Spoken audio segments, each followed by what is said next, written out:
Hey guys, Spirit of the Law here. This Campaign vs. History video is about the Portuguese campaign from the African Kingdom expansion. It focuses primarily on the life of Dom Francisco de Almeida.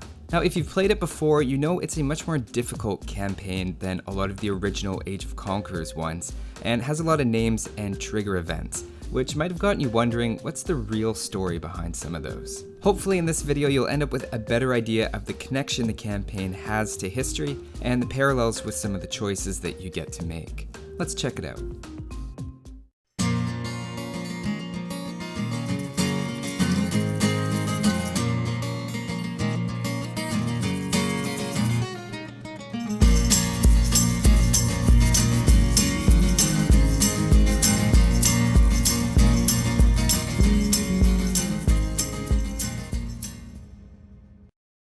Francisco Almeida lived from around 1450 to 1510, which was a big period of exploration and expansion for the Portuguese, though he's mostly known for things he did in the last 5 years of his life in India before his unfortunate and not particularly glamorous death.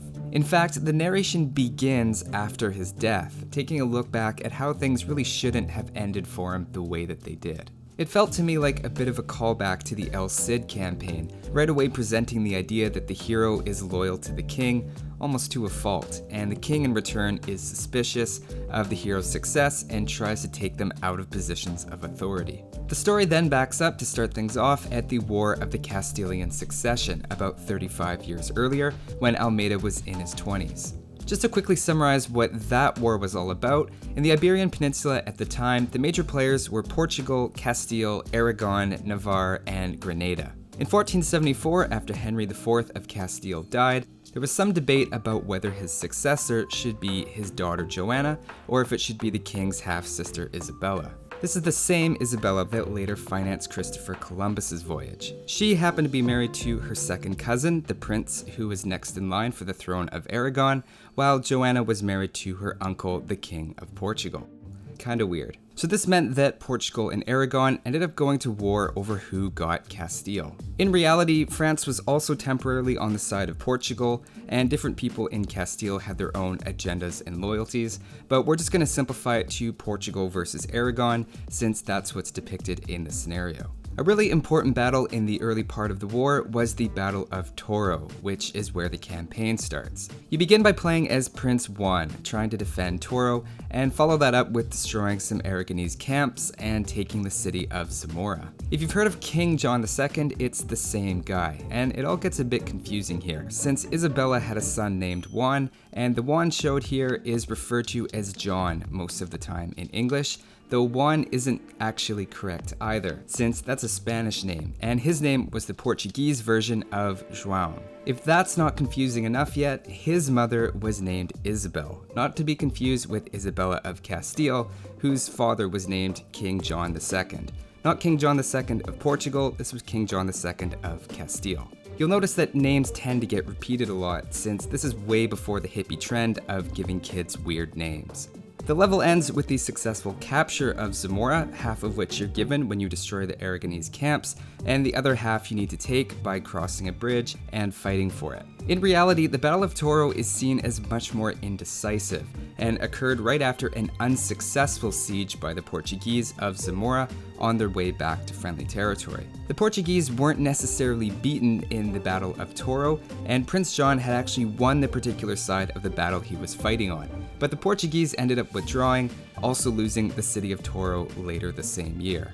The Pope also annulled the marriage between the King of Portugal and Joanna because of the whole uncle and niece thing. In the long run, the Battle of Toro became a functional victory for Isabella, and at the conclusion of the war, the final peace agreement gave Isabella Castile, and the Portuguese were given almost complete domain over exploration and trade in the Atlantic Ocean, which, as we'll see, leads to a lot of the events later on in the campaign. In a funny twist, there's a rumor that 30 years later, just after Isabella dies, her husband tries to hold on to Castile by proposing to Joanna, though she apparently turned him down. A small side objective in the first level is to capture and ransom the Duke of Alba and Cardinal Mendoza, and killing each will give you 500 gold. Those were the commanders for the Aragonese side, though I never came across anything about them being captured and ransomed. I think it's just supposed to be a way to name drop a few generals. Francisco de Almeida also doesn't appear in the scenario per se, but he was present in that war, and it's an important event in Portuguese history. I like to think he was this guy right here. Next, we jump forward 13 years, and Francisco is an esteemed counselor, as they say, to the same King John, and he wants to go to Africa to fight the Moors. The Moors at this time were right on the edge of being pushed out of the Iberian Peninsula entirely as part of the Reconquista, and Portugal was even starting to take territory from them along the coast of Morocco. The second level is interesting because it combines a lot of real events and names, though not necessarily things that all happened in a related way. For example, the setting is near Larache at the mouth of the Lucos River, which is a real place in Morocco where the Graciosa fortress was built, and Albuquerque was the commander of defense at the fortress. Kamal Reis is mentioned by name and was a commander of the Ottoman fleet in the region, though he definitely isn't killed by Almeida in real life, so I think that's why it's an optional mission. You also have to fight some pirates, though it sounds like the area wasn't really a pirate stronghold until after the time period of the scenario. The missing Portuguese expedition that you can find is also based on a real event, though they were rescued by an explorer named Bartolomeu Diaz, and again didn't have anything to do with Almeida. Almeida was the governor of the area in 1489, which was 13 years after the Battle of Toro, but historically they surrendered the Graciosa fortress and evacuated the island just a few months after building it. Whereas in the campaign, you can usually successfully defend the fortress and ultimately destroy the enemy castles and docks. The narration then continues with a bit of world context, mostly focusing on the exploration that was starting Portugal down the path to become a global empire. Just to look at the big picture, this is all happening around the time that Portugal colonized Brazil and made contact with India, which is where the story is heading next. Jumping ahead 16 years, King John is dead, and the throne goes to his cousin Manuel.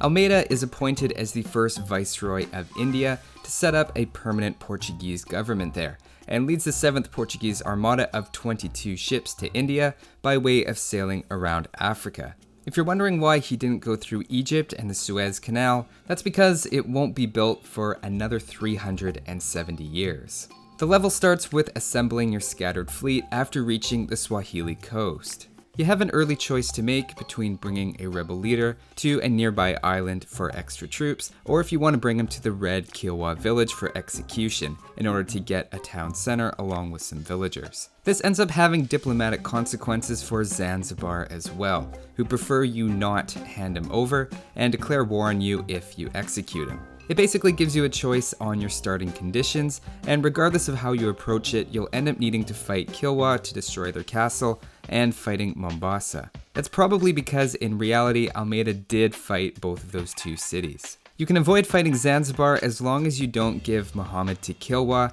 but you can also declare war on them later and destroy their trade carts for extra gold. The choice is probably given because historically, Zanzibar was incorporated into the Portuguese Empire around this time period, but not by Almeida himself. The Muhammad character in the scenario was actually the vassal that Almeida left behind to run Kilwa after he moved on to India. So it would be more historically accurate to not hand him over to Kilwa for execution. As a side note on the mission, things are definitely recognizable, with Zanzibar as 2 islands, and Mombasa having an island and a mainland portion.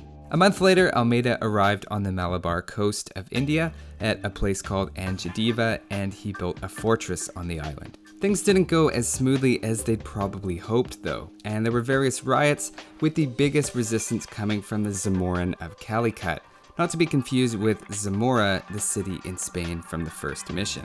They don't get into exactly why the Zamorin resisted the Portuguese, but things hadn't been too friendly over the 5 years prior to Almeida's arrival between the Portuguese and Arab merchants, which had culminated in something called the Calicut Massacre and the Portuguese bombarding Calicut from the water. The spice trade, after all, was pretty serious business. The mission has you fighting Cananor and the Zamorin of Calicut to either defeat them or build and defend a wonder, which I think mirrors Almeida's strategy of building several forts in the region early on. Now there were two important conflicts involving Cananor. The first was the Battle of Cananor, where Almeida's son Lourenco successfully defended the city against an Indian fleet. The second was the Siege of Cananor, in which a Portuguese garrison of 150 men and 2 ships held out for more than 4 months against roughly 60,000 enemy soldiers before reinforcements arrived to lift the siege. This was a major victory for the Portuguese, and I think it's what the level is based on, though it was shortly followed up by the Battle of Chal, where a Mamluk and Indian fleet decisively beat the Portuguese at sea. It's during that battle that Almeida's son Lourenco is killed. At the same time, the king had Alfonso de Albuquerque on separate missions in the Indian Ocean, and when he was finished with those, he'd been instructed to replace Almeida as governor of India. To be fair, it's presented as a betrayal, but Almeida's 3-year term was just about up anyway, and Albuquerque also had a much more impressive military career to this point. It makes a lot of sense with all the fighting going on that he would be in charge. Unfortunately, it left Almeida in a tough spot, and he didn't want to go back to Portugal after the major defeat and the death of his son, so he ignored the king and refused to acknowledge Albuquerque's legitimacy as the next governor. It really speaks to Albuquerque's cool temper that things didn't immediately escalate into a civil war. Almeida also later arrested him, as shown in the scenario. Most of the final level, though, is focused around the Battle of Diu, which was Almeida's last big victory. You have to fight Ottomans, Mamluks, and Diu itself, with the goal of first destroying a wonder and then killing the enemy leaders. Many of the same players involved in the battle where Almeida's son was killed were present during this battle as well, and by all accounts, Almeida was largely motivated by revenge. I think this level does a nice job capturing that anger in the dialogue as each enemy leader is defeated. After the carnage, you even get to see Almeida calm down and decide to release Albuquerque and head home. Historically, despite being outnumbered technically close to 5-1, the Portuguese had a big advantage on the water. Their large ships were particularly difficult to board because of their size, and their artillery was also much better. The fighting that happened on land also went in favor of the Portuguese with their better armor, equipment, and experience. The Battle of Diu is frequently pointed to as the beginning of the Portuguese monopoly of trade in the Indian Ocean for more than 100 years, and combined with some later victories, led to the Ottomans and Mamluks losing their control over the Indian Ocean altogether. After his victory, Almeida gave up his title and Albuquerque did become the next general. Almeida headed back to Portugal, but was killed along the way by Khoikhoi natives at a place called Table Bay. The story says it was an ambush, but leaves out the part that it's actually a result of his men trying to steal the natives' cattle. That's karma for you. The fighting between Portugal and the Zamorin continued, and generally went well for Portugal. In fact, Portugal managed to keep at least some provincial governance in India right up until 1961. So overall, I think this campaign did a better job incorporating historical elements than the other two I've looked at so far. And it seems like this one is filled with optional objectives that make nods to historical figures. You definitely get a lot more out of it when you know some of what they're referring to, though on the flip side, it can be confusing when characters and events suddenly appear without introduction. A few times the narration dips a bit into what sounds like pro-Almeida and anti-Albuquerque propaganda, though I think that was intentional. It seems like they're trying to have the narrator sound biased at particular points, and also that they're trying to make him say jackal as many times as possible. Those jackals, vultures and jackals, liars and jackals. Anyway, that's all for this one. Thanks for watching, guys, and I'll see you next time.